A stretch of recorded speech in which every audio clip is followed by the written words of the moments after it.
Ani so mình ngay tổ tiên làm. Mình ngay ami là gì mô? Ồ, mà tiếng nghe.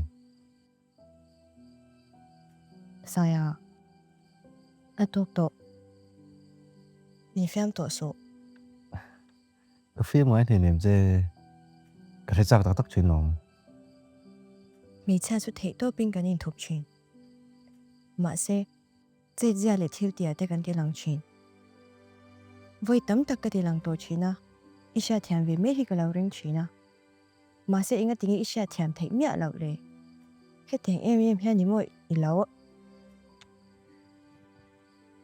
Xoay rồi. Lâu à.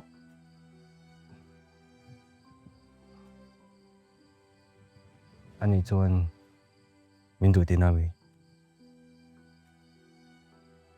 Ồ, nắng.